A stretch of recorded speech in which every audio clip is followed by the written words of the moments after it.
Okay, we carry on with Job. Now, Job and his three friends, they continue to argue along the same lines to such an extent that you feel like telling them to stop beating a dead horse. But as I say, I think that repetition is part of the message. There's a reason the Spirit has done this, that He has these people arguing back and forth along their differences, and new things are added in circumstances that I think we can benefit from. But mainly the arguments stay the same. And it reinforces the point, as I've said, of the limitations of human wisdom. Right? This repetition, it illustrates how human wisdom can pursue and just continue groping with no real advance, with no actual coming to the understanding of the truth. Some things, like the mystery of suffering, those things are hidden in God and can only be grasped if God chooses to reveal the purpose and meaning of the suffering. Now, in chapter 15, Eliphaz declares that the wicked will suffer because they defy God, and he elaborates on the horrors that the wicked will experience.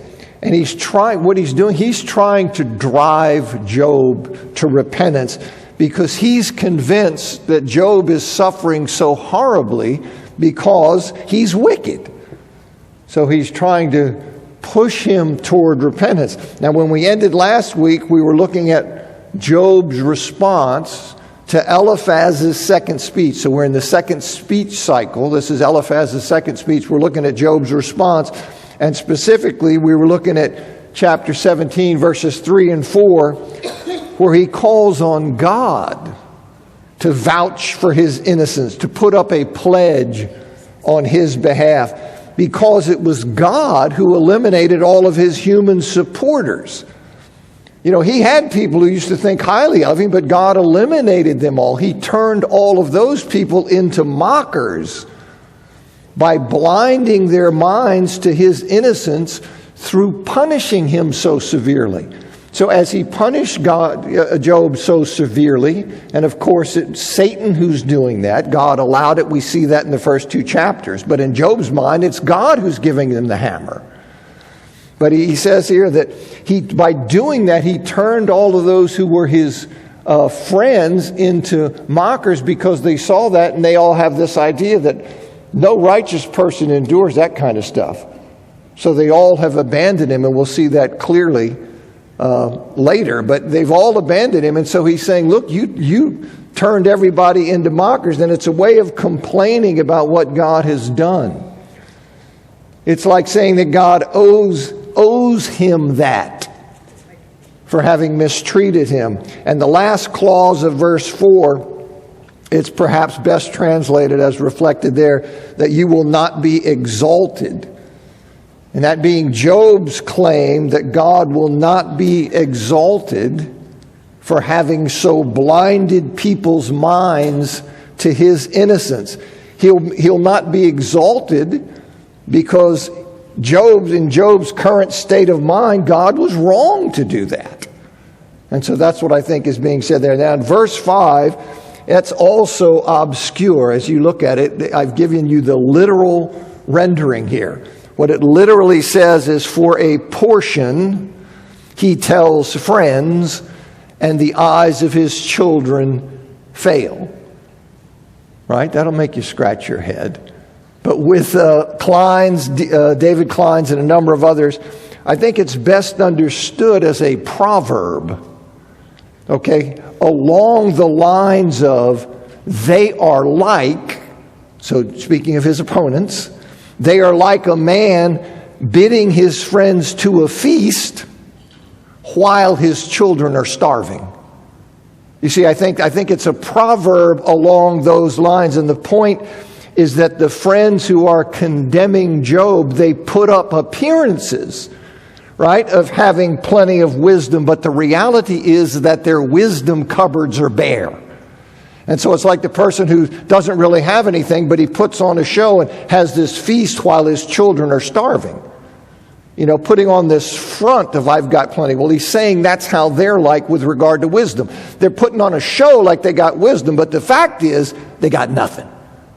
Okay, their wisdom cupboards are bare. I think that's what's going on there. 6 and 7, Job bemoans the fact that in the eyes of the community, he has become a living illustration of the consequences of sin. That's how he's viewed, right? One who's seen with utter contempt.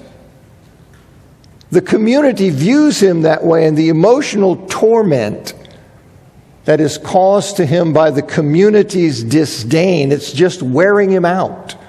So not only is he enduring all of this tremendous physical suffering for a long time, but he's seen as this horrible human being by everybody. And it's just grinding him into the dirt. And then in verses 8 and 9 of chapter 17, Job says that the righteous man is appalled at the horror of Job's suffering, and seeing Job's suffering as an example of what sinfulness brings, he's roused by that suffering to even greater opposition to the ungodly. So Job's suffering, misinterpreted through the lens of this absolutist retribution theology, it winds up confirming or strengthening the righteous person's commitment to that understanding. In other words, they have a self-fulfilling perspective. So when they see Job's suffering, they interpret it to reinforce that Job's getting the hammer for sin, and so now they're all the more opposed to sin. You see, that's what I think Job is saying. They have that, they won't be shaken from that. It's a kind of self-fulfilling perspective. And then in chapter 17, verses 10 to 12, Job says that none of his 3 friends are true wise men. Okay, they really don't have wisdom. He says that in verse 10, and then in verse 11 he expresses his hopelessness. And in verse 12 he rebukes his friends for calling night day, for claiming that the injustice done to Job is really justice. You see, that's what he said. From Job's view, he says, I'm being treated unjustly, and you're calling it just. So he rebukes them for calling night day and for insisting that light is at hand if he will just repent. See, the light, they say, is near to the darkness. If you'll just turn around and you'll just repent, you're almost there, Job. If you'll just do that, then in 13 to 16, he says despairingly, that if he hopes for death, which he does as the only way to be freed from his suffering. He does hope for death. He's said that. But he says here that if he hopes for death, then any hope of vindication in this world will die with him. See, when he's dead, he'll be cut off from the living, from those he wants to know the truth about his righteousness. He wants to be vindicated before people. He wants them to come to understand that he is in fact righteous. But he says, if I die, that will never happen, because they will never receive that I won't be vindicated before them. So in chapter 18, Bildad, now he gets his second go around. Bildad, he asks how long Job will keep talking. Okay, and he advises him to give some more thought before he talks. Some more thought before he opens his mouth. And he rebukes Job for treating them as stupid. Right? You say, what do you know, come on, Job, you act like we're morons. So he rebukes him for treating him like they're stupid, and he tells him that all of his railing, all of his complaining, that will not change the reality of the situation. Reality is a tough thing. You know, like people say facts are stubborn things. Reality is a really tough thing. And so that's what he's referring to. He says it won't cause the world to be abandoned or great rocks to be uplifted. Your railing will not change the reality of the situation, which for Bildad, the reality of the situation is that extreme suffering is a mark of sinfulness. Period. So you can go on all you want, Job. You can complain and bellyache and all this stuff, but that's not going to alter the fact that you are getting the hammer because you are an extraordinary sinner. And then the remainder of chapter 18, verses 5 to 21, it's a description of the kind of bad things that are in store for the wicked. Okay, so I'll just click through these and I highlight some things here. They may flourish for a season. The wicked, they may have their moment. They may flourish for a season, but their lives, according to Bildad, will take a dreadful turn. As had happened to Job, the reality, of course, as noted by Kohelet in Ecclesiastes, in a number of places, but particularly in chapter 8, verse 10, the reality is that the wicked, they're sometimes healthy, wealthy, and happy throughout their lives. That's just how it is. That's a fact. That happens sometimes. Suffering for the wicked in this life, suffering for the wicked in this life is not a guaranteed or absolute outcome. Neither is avoidance of suffering for the righteous a guaranteed or absolute outcome. Other things can come into play.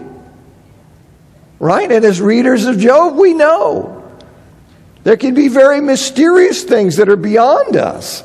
Other things can come into play, but Bildad and his friends, they don't seem to recognize that possibility as they jump from Job's suffering to the absolutely certain conclusion in their minds that he's sinful.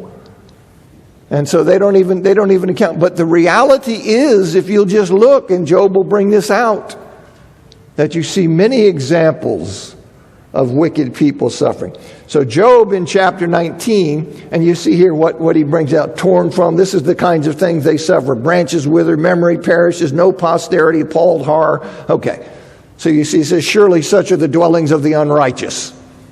So he's painting for them, this is the kind of stuff that happens to the wicked. By the way, it looks just like stuff that's happening to you, Job. So that's what he's saying. Now in chapter 19, verses 1 to 3, Job complains about how they're emotionally tormenting him. And if you could put yourself in Job's situation, like I've told people, chronic pain really makes you irritable. It's one thing, you got pain for a while. You say, okay, I can deal with it. But if it goes on and on, you probably don't want to be around me. And Job is just suffering horribly for a long time. And then he has all of this emotional and psychological stuff about his questions about God is treating him unjustly. So he has these religious concerns, and he has these psychological things where all of the people around him are coming down on him. So he complains how they are emotionally tormenting him. They're heaping shame on him. On top of everything else he's enduring, they're just piling shame on him by insisting that he's evil and he's only getting his just deserts. Now, Job knows that's not true, but everybody in the world believes it about him. And so it's just tormenting him. And he says in verse 4 that even if he did something wrong, right? Even if he did something wrong. Of course, he knows he's sinful. By that he means if he did something more than he's done. Even if he did something wrong, he said, that's on him, as we would put it. Right? He says that's on him. In other words, his wrong and its consequences wouldn't involve them. Right? If he did do something, that'd be between him and God, so they have no business piling on to add to his suffering. Right? If I did wrong, if that's true, then it says, why are you coming in here and trying to, beat me to death? Emotionally, why are you doing that? And then Job says in 19:5-7 that if they insist on coming at him full bore and using his disgrace as proof of his sinfulness, well, they need to know that God is already attacking him without mercy, despite the justness of his cause. You guys want to jump on me? Well, listen, you need to tune into the fact that God himself is already just killing me.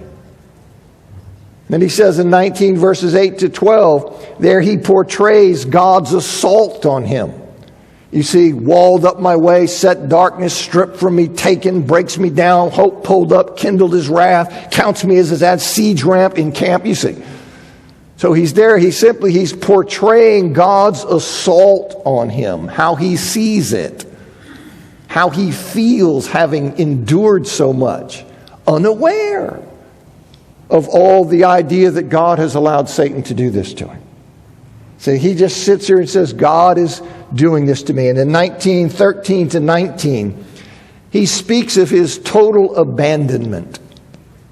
Okay, his total abandonment by family, friends, guests, acquaintances, servants, and even little kids running around. They've all turned against him. They've all abandoned him. He is wrongly despised by everyone as a hypocrite. Somebody who tries to come off as being righteous and all this stuff. But we know you're really a dirtbag.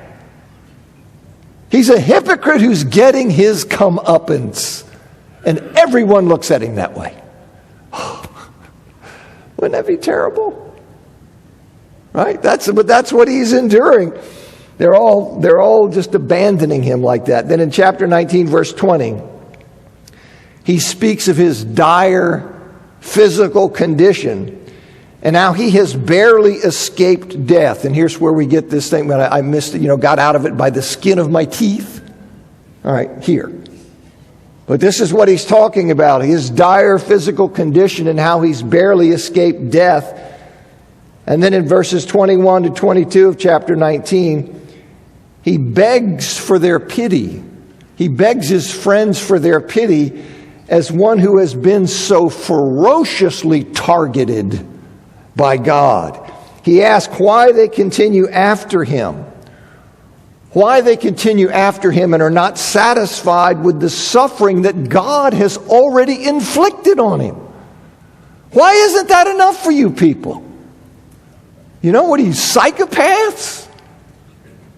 Why isn't what I've endured enough for you that you wind up having to pile this stuff on me?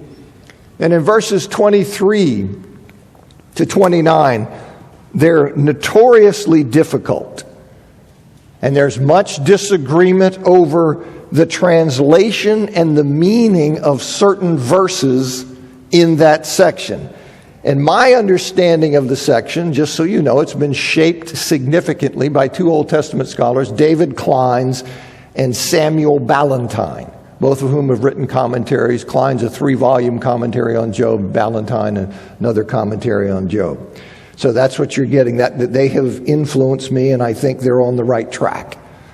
All right, so in 19 verses 23 and 24, Job expresses his longing that his protestations of innocence and cry for justice, that those things would be inscribed in stone. And then those marks, those inscriptions, the digging, would then be filled in with molten lead. Okay, so I carve the letters and then I fill in the carving with molten lead. He longs for that it be a permanent monument to his righteousness. That's what he longs for. That his protestations of innocence and his cry for justice, that we could create a monument, carved, molten lead, put in the carvings, that would be a monument to his righteousness. But even without that, Okay, this is taking Klein's understanding here. But even without that, he knows that his Redeemer lives in the sense he knows that his verbal proclamation of innocence, not the carved monument he would long for, you see, that would have that sense of permanence, but even without that, he knows that his verbal proclamation of innocence that is now standing as his witness in heaven, as he indicated in chapter 16, verse 19, that ultimately will be acknowledged as true, and thus ultimately will induce his vindication or his redemption from the community's slanderous judgments about his character. That's what I think he's talking about. The problem, according to verse 26, the first part of 26, is that he believes that vindication that ultimately will come from his verbal proclamation of his innocence. He believes that that will only come after he's dead, after his skin has been destroyed.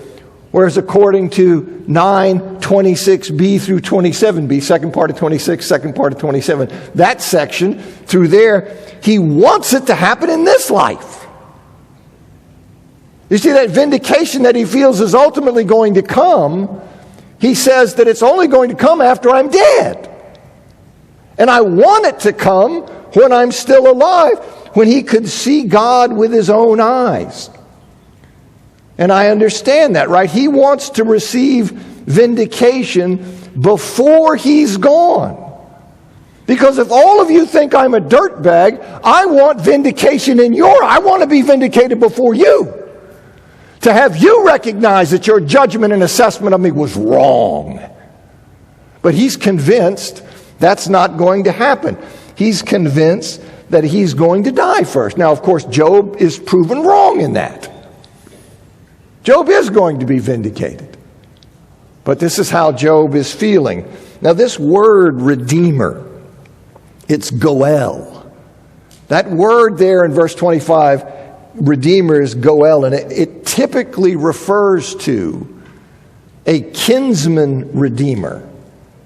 Okay, meaning the nearest male relative who comes to the aid of a distressed family member. That's what a kinsman redeemer is. Somebody who has this right and this responsibility as the nearest male relative to come to the aid of this distressed family member. But that term, goel, sometimes is applied to God as the one who comes to the aid of his people. Now, despite the fact that redeemer here in verse 25 is capitalized in a number of English translations, I think Job's cry for justice is personified. In other words, treated like a person, and is cast in the role of redeemer. Here's what Klein says about it. Why should Job here call for his deposition of character, which is the content of his cry? Why should he call that his goel, when in chapter 16 he had used more exclusively legal terms? Why does he call it goel? He said the reason is plain from the context. This is the chapter in which he has most extensively elaborated his desertion by his relatives and acquaintances, what we just looked at in verses 13 through 19. Not one of them wants anything to do with him, and he is bereft of any personal goel who might defend his cause. He has no potential redeemer to come to his aid, because they all hate him. They've all abandoned him. And he says God is his enemy. So among humans, they've all been turned off completely. I have nobody I can turn to there. And God, in Job's mind, is his enemy. So he has no one to rely on except himself. He has to be his own goel. Indeed, he objectifies personifies his protestation of innocence into an entity that has something of an existence on its own and now dwells in the heavenly realm where there is a better chance of encounter with God. But that is no more than an image for the fact that Job himself has spoken, has challenged God to a lawsuit, and has presented his own affidavit of his innocence. You see, that declaration of his innocence that stands in heaven because he says, this remains a fact. Whatever happens to Job himself, his words cannot be unspoken, and they indeed go on speaking for him as his kinsman champion. So I think that's what he's talking about. Now, it is certainly true that Jesus is our Redeemer, right? And it is true that we know Jesus lives. But with the vast majority of scholars, I do not believe Job is referring to Jesus in verse 25. I don't think that's what he's talking about. Indeed, the Redeemer of which Job is speaking, that ultimately brings vindication here. That Redeemer brings vindication from a God who, from Job's perspective, is reluctant to give it. Right? Job's mind, God is just after him. So this Redeemer, this protestation of his innocence, the claim of his righteousness, you see, it is pitted against a God who is reluctant to give it. For Job, they're opposed to each other, and that doesn't fit very comfortably with God's redemption through Christ, does it? Right? It's not like they are one, acting to redeem people out of one love for mankind. But that's not how Job is presenting it. So, yes, Jesus is our Redeemer. Yes, we know that Jesus lives, but I'm not going with Job saying that's what Job is talking about, okay? That just parachutes into the context. It has nothing to do with it. All right, so now in 27, the third part here in 27, all right, Job voices there, he says, Job voices the emotional exhaustion that his unmet longing for vindication and relief has produced in him. My inmost being, it's consumed with longing. This has just completely eaten him alive. And he voices that. Then in 1928 to 29, he warns his friends that if they refuse to back off, if they refuse to do that, if they insist on slandering him under their false belief that he is the cause of his suffering, that's what the root of the matter is found in him. If they refuse to back off from their slandering him that he is the cause of his suffering, they are doing wrong. And they are thereby putting themselves in jeopardy of punishment that they are convinced flows absolutely and automatically to the sinner. Okay? So in that case, they will experience that there is a judgment. So he's telling them, you people are sinning and treating me this way. And you need to be aware that if you don't back off, you're going to find yourself understanding perfectly well that there is a judgment, as much as you want to tell me about it. And then we get Zophar in chapter 20, in verses 1 to 3. He says that he's worked up, agitated by Job's words that insult him, and he feels compelled to respond. And he claims that his response, well, it's really not his own, but it's that of some kind of spiritual authority that has given him insight. And then in chapter 20, verses 4 through 29, he asserts in different ways that the wicked suffer and that any prosperity or good things that the wicked enjoy is short-lived. That's what he says. And you can see this here. He goes through, I'll just run through 4 through 29. The exulting of the wicked is short, right? The joy, they may have a moment, but that's not going to last. He says, he will perish forever like his own dung. Though evil is sweet in his mouth, though he hides it under his tongue, though he's loath to let it go, yet his food's turned in his stomach. The venom of cobras is within him. He says, for he has crushed and abandoned the poor. This is how he's characterizing the wicked person. He sees the house, therefore his prosperity will not endure. Because in his mind we have a God like that absolutely, you're wicked, you're treating people this way, no way your prosperity will endure. He'll see to that. Okay, and then he says, God will send his burning anger against him and rain it upon him into his body. You hear me, Job? Into his body. All right, then he says here, like terrors come upon him, the heavens will reveal his iniquity, the earth will rise up against him. This is the wicked man's portion from God, the heritage decreed for him by God.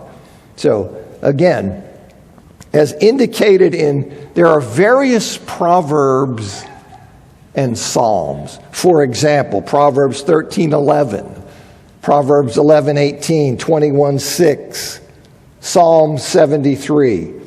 They indicate that the prosperity of the wicked, it often is temporary in this life. Right? It often is temporary in this life. But it is a mistake to think that that's an absolute rule. Right? There are many exceptions, many cases in which the wicked have good things throughout their earthly lives. You simply can't deny it. Like Kohelet said in Ecclesiastes 8:10, then I saw the wicked buried. Okay, life over. I saw the wicked buried. They used to go in and out of the holy place. And they were praised in the city where they'd done such things, where they were doing all this stuff, but everybody loved them. I mean, right? You got mobsters who were considered heroes. You got all kinds of people. You got money in this society. Everybody thinks you're great. You got clowns in Hollywood I wouldn't cross the street to say hello to, who are just, whatever. And we idolize them. Why? Because they have money. They got a big house. Okay, well, this stuff goes on. He says this also is vanity. Now, of course, even when the wicked enjoy good things throughout their earthly lives, that prosperity, it's still temporary when measured, right? When measured against their continuing life after death, right? So in that broader sense, you could say that the rule is absolute, but Job and his friends don't think in those terms. Job's already indicated that this life is all there is.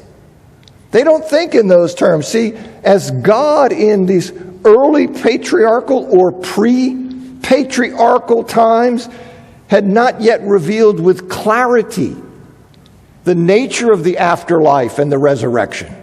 So they're talking about life here, and their idea is that, listen, no. The wicked person can flourish for a moment here, but ultimately God's going to get him. He's going down. And Job is sitting here, you can just look, just look around, as Kohelet did. So in 21:1-3, Job calls his friends to listen to what he's saying. You've had conversations like that where you're talking, and you feel like anything you say, nothing's being absorbed. You say one thing, and then it's like the person comes back and responds. It's like you didn't even say anything. Right? And so this is what Job is saying. He calls his friends to listen to what he's saying, right? To let that be their act of comfort toward him. Give me that at least, will you? Will you listen to what I'm saying to you? And stop going like that. Just listen to what I'm saying. Let them hear him out, and then they can ridicule him. Okay? But at least hear me out. Then he says in verses 4 and 5 of chapter 21, he indicates by a rhetorical question that his complaint is against God and not against mere men. He says that he has reason to be impatient, as will be obvious to anybody who'll just look at him. Like I said, the guy's looking like a zombie. He's pitiful. And he says, of course I have reasons to be impatient. Do you see what's happened to me? And so he tells them that. And then in 21:6, Job trembles at the thought that there is no justice, that God does not punish the wicked and bless the righteous. Because he thinks that's how it ought to be, and he trembles at the thought that that's not how it is.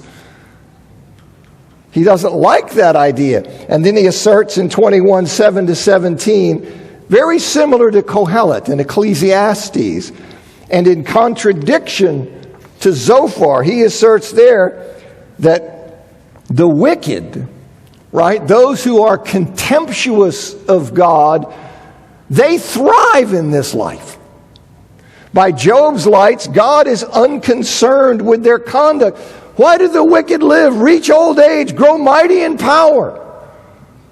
Their offspring are safe, their houses are safe, their bulls breed, their cows calve, children dance, sing, rejoice, prosperity, peace. They say to God, get away from us. We don't desire the knowledge of your ways. And yet look at them.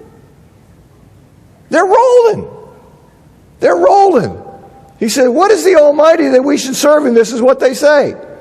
Is not their prosperity in their hand? Don't they have it? Who can deny it? Then he says here in 17, how often is it that the lamp of the wicked is put out, that their calamity comes upon them, that God distributes pains in his anger? So he's trying to challenge them empirically. He wants them to see, listen, have you paid attention? Have you not seen wicked people who had all kinds of good stuff and an easy life? And then they die. And they're celebrated. They're made heroes. Everybody in our culture says they go to heaven. Right? Rock and roll heaven. You over here beating your wife all over the place, drug addict, all this stuff. Yeah, he's up there playing with Jimi Hendrix. It's like crazy. All right, but that's how, that's what goes on in how our culture treats it. Then in 18-21, chapter 21, verses 18-21, he says the wicked should be blown away.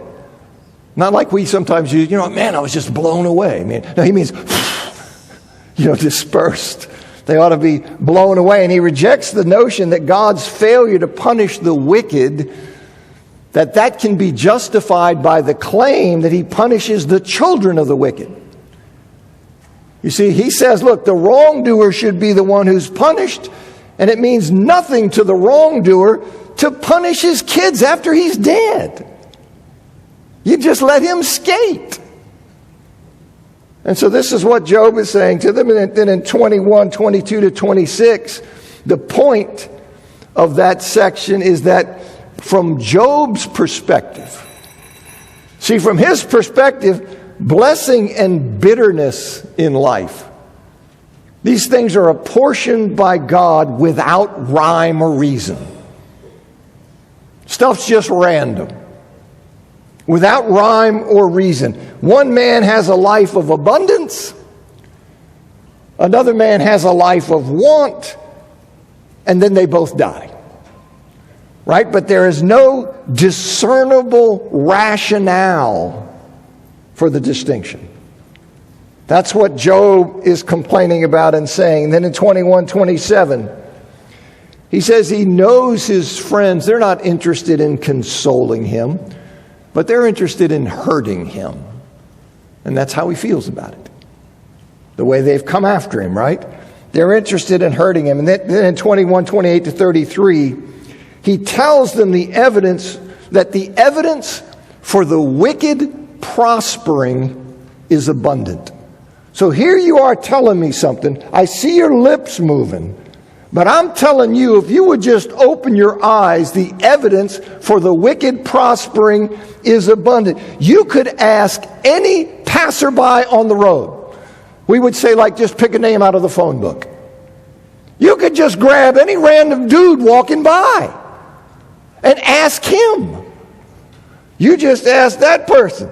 There are many cases of wicked people having good things throughout their lives, and they even have grand and respectful burials. And then he says in 21:34 that his friends are worthless comforters who are just pushing lies. That's all. You're just lying. And that's where he goes. Now, Eliphaz, we begin the third cycle, okay? Eliphaz, Job, Bildad, Job, Zophar, Job, repeat. Now we go into the third cycle of speeches. And Eliphaz in 22, 1-4, he asserts that human behavior, it does not contribute anything to God. It does not add anything to him, nor does it fill up any lack in God.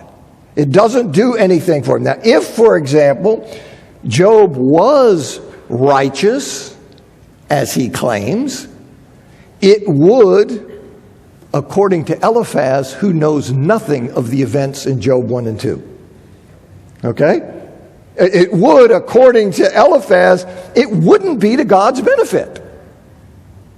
Right? It wouldn't have any significance or relevance at all to God. The rather obscure implication of that, try to bring this out, this rather obscure implication of the assertion he makes that human behavior gives nothing to God, it seems to be what he's drawing from that is that no human, therefore, can put God in his debt, because it doesn't add anything to God, and thus no human can make God his instrument for punishing a righteous man. No human can therefore co-opt God, put God in his debt, so that God is then required to do his bidding, and then this person uses God to punish an innocent person.